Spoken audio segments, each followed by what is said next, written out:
Welcome to the Polgar Chess University. In this lesson, I'd like to touch on different checkmate patterns and how it's important to primarily focus on getting to know different patterns and how to apply them in different situations.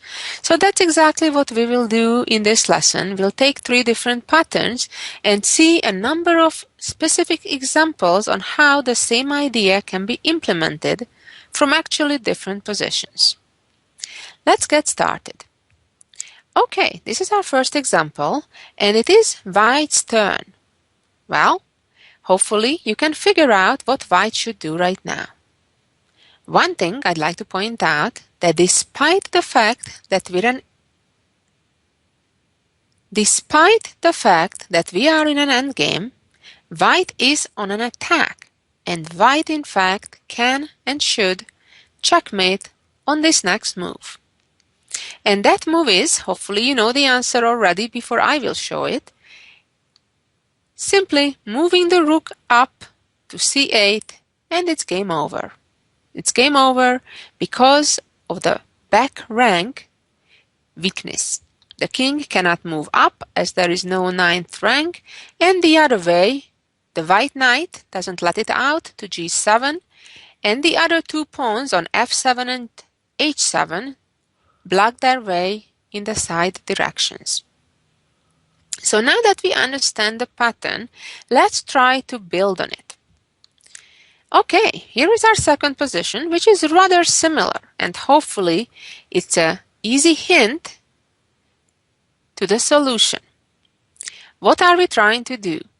We should try to use our creativity and imagination and see, based on the pattern we just learned in the first position, how can we get there? In chess, it's rather important to try to know where you're going, and in fact that's the only way to get there.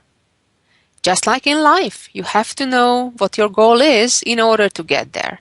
Otherwise, it may just happen accidentally, but that's not something to count on or rely on. So in this case, what we'd like to see a couple things. On one hand, to force that black king back to the edge of the board, to the back rank. And second of all, we would want to have our knight on f5, where it will control the g7 square. And voila, here is the solution. White indeed can accomplish that in one move by giving a check with the knight on f5. Now, the black king has no choice but moving down to the 8th rank. And it doesn't make a difference in which one of those 3 squares the black king chooses. If the king goes to f8, doesn't help either, because nevertheless the rook comes up and the knight controls the e7 square as well. So that's kind of an important point, that the black king has no way out. Let's follow up and see a different set of pieces on the board. And here is the next position where White, instead of having a knight, has a bishop. And now the challenge is exactly the same. So that's what I mean by pattern recognition. The important pattern is that we do have a rook that's ready to go down to the back rank, to the 8th rank. So the only challenge is to make sure that we can force that black king down there to the 8th rank and control the g7 square. So that's the pattern that we're trying to work. And even though we don't have a knight, the idea is going to be identical. So in this case, the correct move is, again, making a forceful move by checking black's king. And now the black king has only 2 choices, but regardless where it goes, even if it goes to f8, the bishop, just like the knight from f5, also controls not just g7, but also the e7 square. So therefore, when the rook arrives, the checkmate pattern is again the same. Let's move on when we will not have neither a knight nor a bishop, but nevertheless will succeed with the same pattern. In this position, we have a pawn. However, the pawn in this case is just as valuable as the bishop was. It will accomplish exactly the same. By advancing the pawn, we push the black king down to the 8th rank, and again the pawn is controlling the two key squares on e7 and g7. The rook is ready to come down, announcing checkmate. Let's see now a slightly more complex situation where white needs to combine several different elements. It wasn't just that quite simple of check, moves, and checkmate. What's going on right here? The black bishop on e5, remember black now has a bishop as well, so actually it is black who is up a pawn in this position.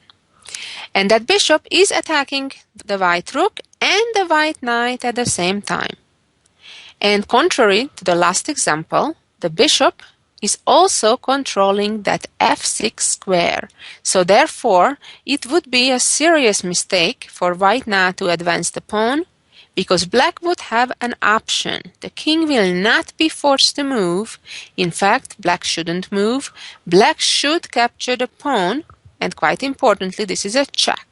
So now white does not have the time to move the knight to f5 like we saw in the first examples, but the white king must move, and then what will happen is black will capture the white knight before it would ever arrive on f5.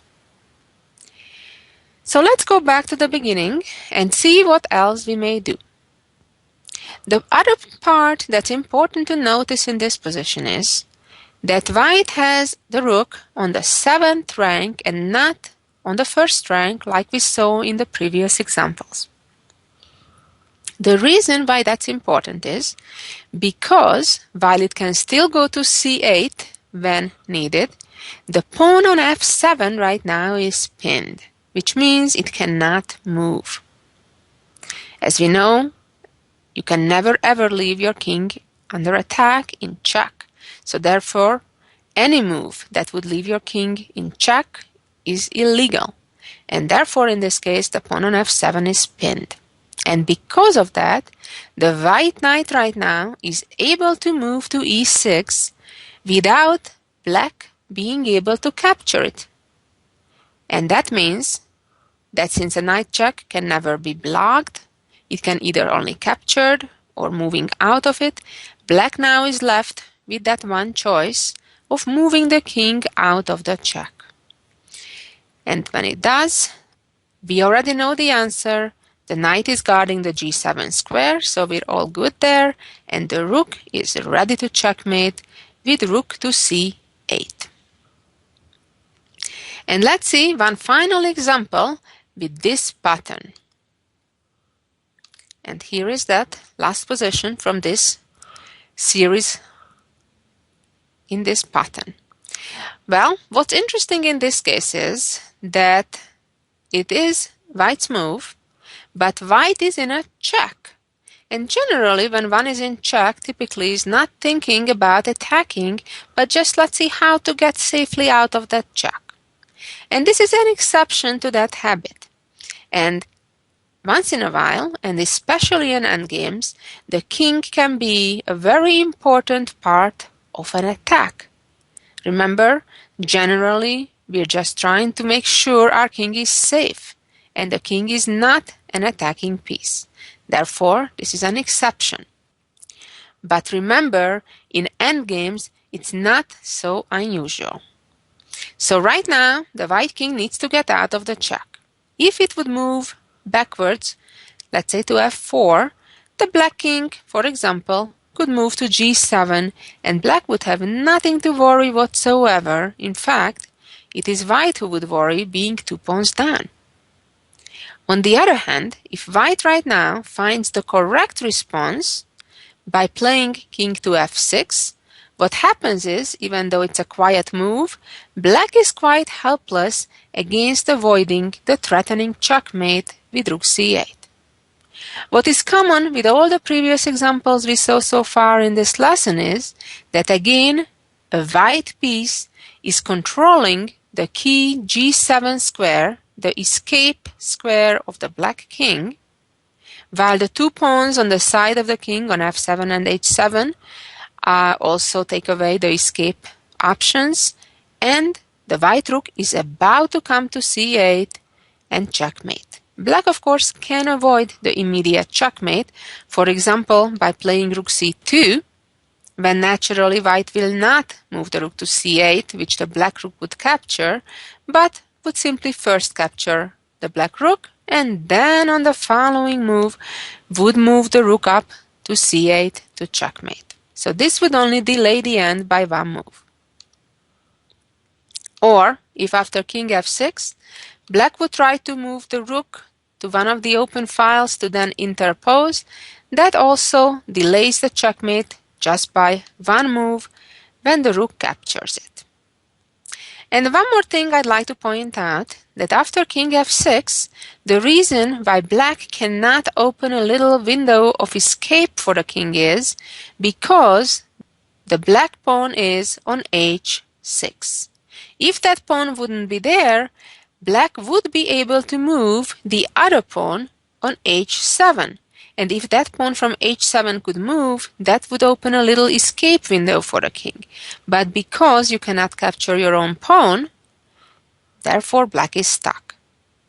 Also, if black could capture his own pawn, he could capture his own pawn on h6, checking the white king and again saving himself. But yet again, that's not possible. You can never ever capture in chess your own pieces. And now let's switch over to a completely different pattern and let's see ideas in that situation. Here we are. This is another very typical pattern that is very useful and very common. In this situation, the two heroes are the white rook and the bishop. Right now, it's white's turn, and hopefully you can figure out how to end the game quickly and successfully for white. And yes, indeed, that correct move is moving the rook to the corner. Now the bishop is guarding the rook as well as the g7 square. And the black king cannot move up to h6 either because the rook through an x-ray is controlling that square as well. So right now, this is game over for black, as black is in checkmate. Let's see a bit more complex situation on the same theme. Here we go.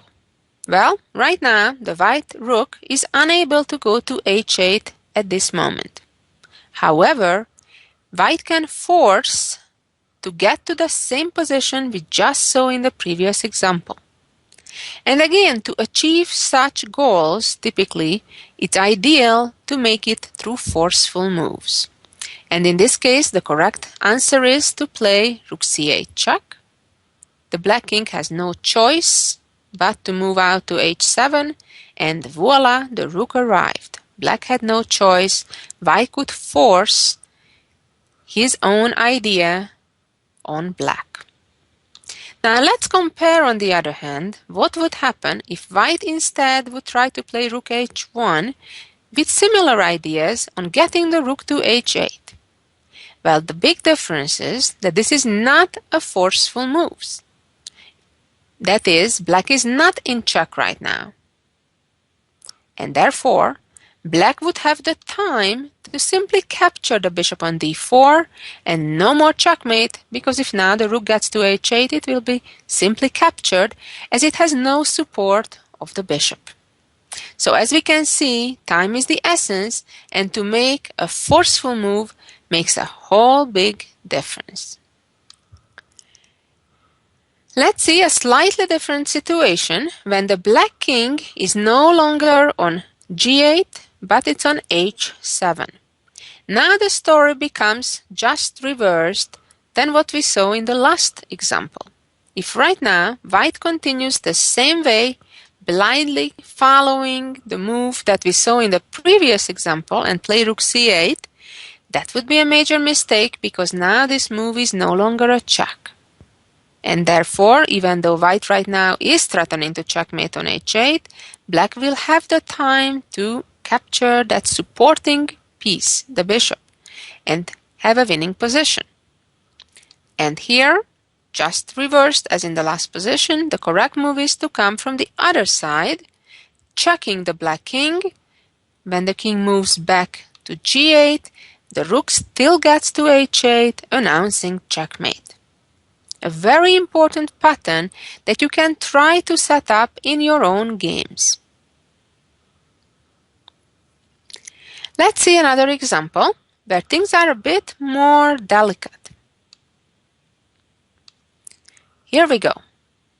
In this position, the bishop is still hanging on d4, and seemingly white cannot give a check. But yet it can.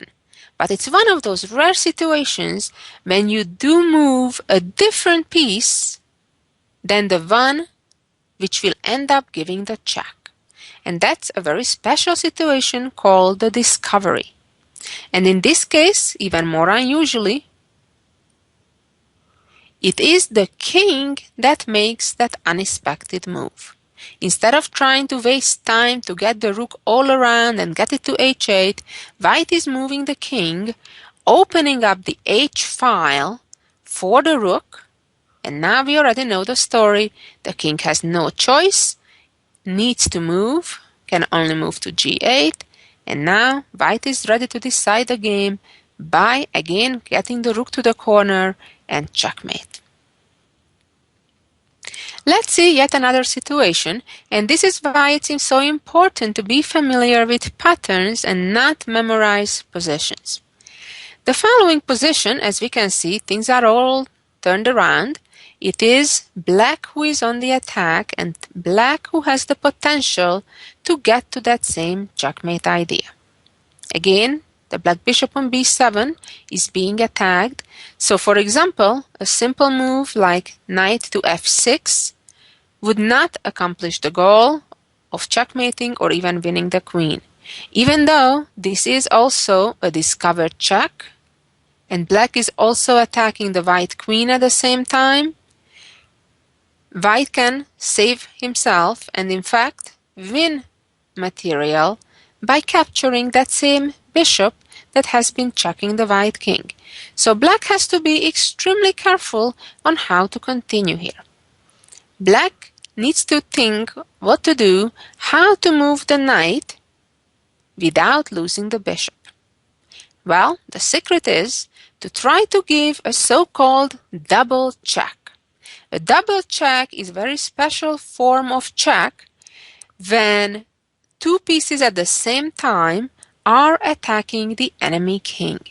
And therefore, the double check can never be blocked and neither of the two pieces can ever be captured. So here, black actually has two correct solutions. One is to check with the knight on e3, when now both the bishop and the knight are attacking the king, and I'll show you in a minute the other one. Now the king had to move, and we achieved the goal of checkmate. Very nice. Alternatively, knight f4 accomplishes the same, even though in this case the king can also go to f1, but since the knight is controlling the e2 square, the rook now can just move down, kind of similarly like the very first examples we saw in this lesson. So, very nice example. And again, this was involving a double check. In fact, a special form of it, a double check, as all double checked, of course, are discovered checks as well. And now, let's switch to yet another different theme. Here we are. Well, no rooks in this endgame, but the knight and the bishop can still create a beautiful checkmate pattern. So right now what is happening is the white knight is already guarding some very important squares around the black king, the f8 and the h8 squares, and two of the black pieces are also helping white in that they block the escape of the black king. So in this example, it is white's turn, and the checkmate pattern is to move the bishop to c4 and attack the king. The king has no escape, the check cannot be blocked, and neither can the bishop be captured. So now let's move on with a couple slightly more complex positions, how to get here, how to create checkmate patterns with the bishop and the knight. And let's go to our next position, where white cannot checkmate just as simply in one move. White needs to set it up. And that's what pattern recognition is about, to know what you're looking for, where you'd like to get, and see if there is a way to force your opponent into that pattern, into that trap. So let's see. For example, if white in this position would try to play bishop c4 with the idea to then play knight g6, which is kind of a sister version of the same pattern, that would be too slow because it would allow black to open up air around the king and clear, for example, the g7 square as an escape route. Or alternatively, black could move his knight and clear the h7 square. So therefore, this would be a too slow of an approach. On the other hand, white can play very forcefully by giving a check with the knight. And in fact, what you need to be careful about, which check to pick, because there is a good one and a bad one. The bad one is moving to f7, where after the king g8 move, white didn't really make progress, as now the white bishop is certainly not ready to give the checkmate. So going back again to this position, the only correct solution is to check, forcing the black king to move to g8, and now we're ready with the same checkmate we already saw in the previous example. Okay, let's move on to a slightly more different example, again on the same theme. Here we go. In this situation, the question is how to achieve that cooperation between the bishop and the knight that will result in checkmate. Well, the good news is white is ready to give a doubled discovered check. Moving the knight just to give a discovered check will only fully work if black indeed moves the king, and then white will be ready to checkmate with the knight on g6. The problem is that the opponent may do better, and after the knight f4 check, rather give up the rook than get checkmated. And then the fight is still ahead of us, because in this case, the king can choose to move to the corner and get checkmated, or rather go to the other direction and put up a fight. So going back to the starting position again, the only correct answer is to give the double check from e7. Now black does not have a choice. Remember, whenever a double check arrives, the king needs to move. It's a very special kind of check. And either direction it moves to, the checkmate has arrived. And our final example in this lesson, here we go. Here again, the point is how to get our knight to g6 so it will end up being a checkmate.